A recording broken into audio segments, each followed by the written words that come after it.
Okay, so today I'm going to be showing you how to use automation. Automation is just these red lines on each track. The red line represents whatever dial or button that you've selected.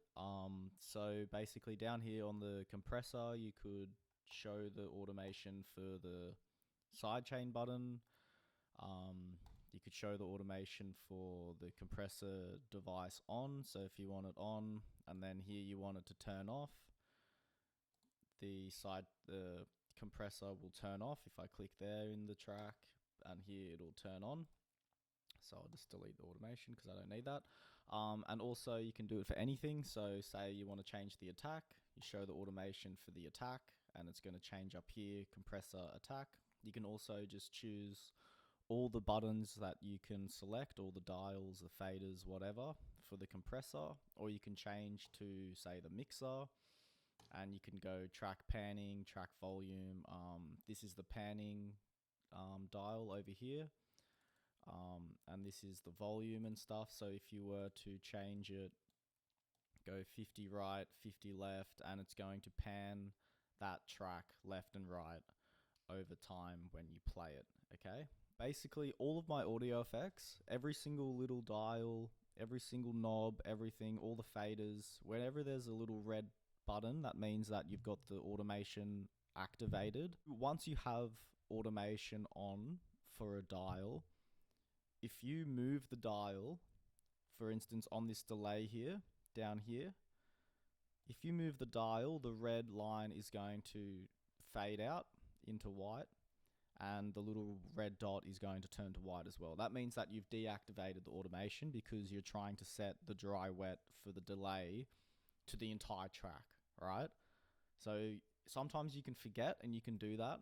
You just have to right click and click re-enable automation, and it's going to put the dry wet back to where it was on this part of the track, and it's going to reactivate the automation for the dial. So you got to be very creative with this. It opens up so many different avenues for you. Alright, so I'll show you this.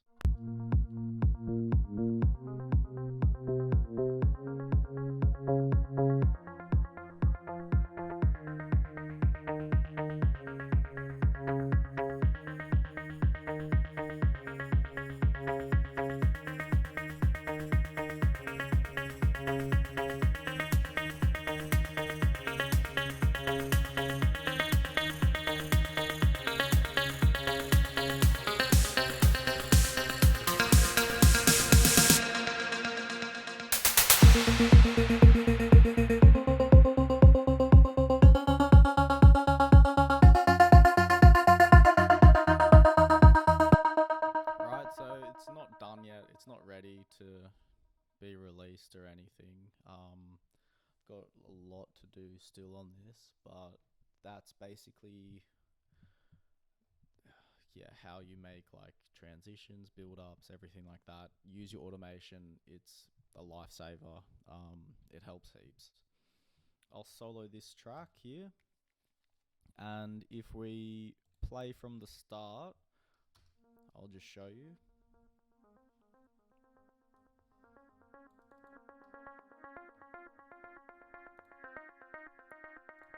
As you can see, all these dials are changing,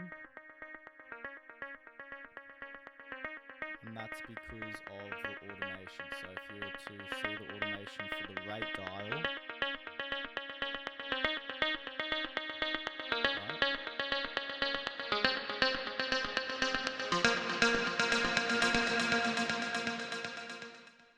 Alright, so if you were to choose the frequency one, this is going to open up the high end of the track over time. So I'm changing, this is a high cut here, like your EQ, and basically what it's doing is, over time, it's going to move the high cut, like on an EQ, if there's an EQ here, nope. So basically it's going to open up all the high end and allow more high frequencies to pass through the track over time, so it'll sound a bit muddy at the start, and then compared to at the end,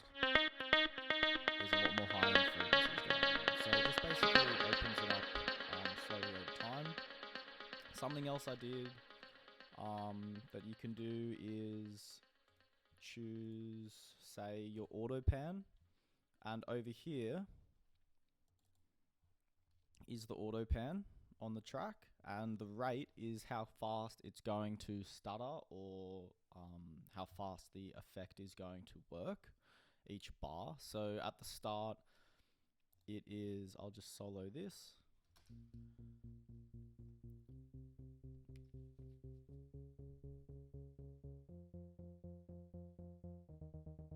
And as you can see, the rate is going to change.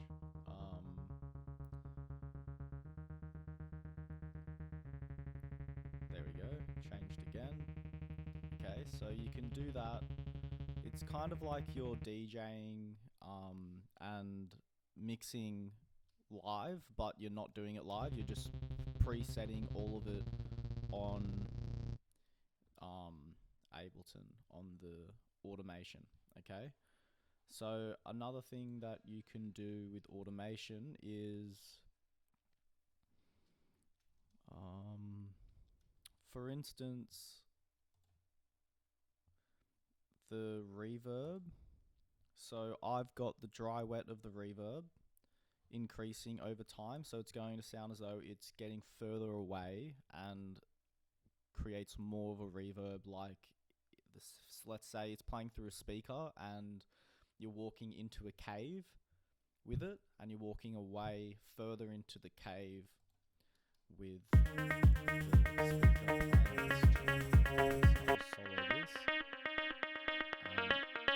So the high end is getting let in, like with the high cut, like I said, but also the reverb is increasing.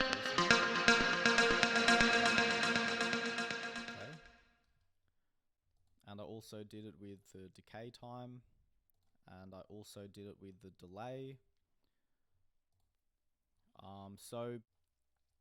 So yeah, basically this is like amazing for making like transitions and build-ups and like everything like that. And it opens up a lot of avenues for you to be able to like master your tracks, and like once you have your basically your beat and your chords and all your sounds and everything's ready, then I go on to my automation, and as you can see, I have automation on all my tracks. It makes it sound a lot better. So over time, these tracks are going to, I've just got it going throughout the entire thing. So for instance, the filter resonance is this dial here, and so basically it's going to make it less muted, less dull, and it's going to make it more open, like you're opening up a valve, I guess, on the sound, and it's going to just allow a lot more air in, and it's going to feel a lot aerated and fuzzy and have a lot more character to it. Yeah, so that is the basics of automation. It's limitless. Automation, like I said, can be put on any dial, any fader, and you can change the sounds over time. So it starts off muddy on here, and then it gets more resonance, the frequency's getting turned up.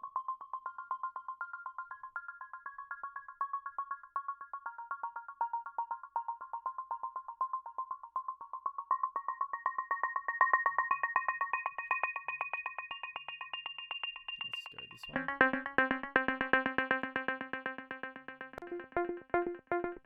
See how it sounds muddy at the start?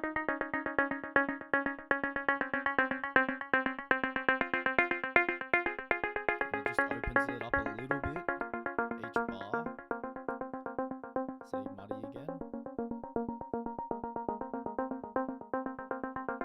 Now it opens it up. See, hear that?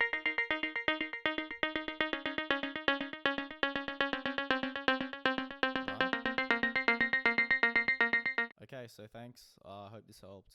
I'll be doing some more stuff with Operator in like a week or so. Just trying to figure out what the essentials are to teach. And yeah. And if you need to learn how to make a drum kit, basic audio effects and things, I've already made tutorials on my YouTube channel, so check those out.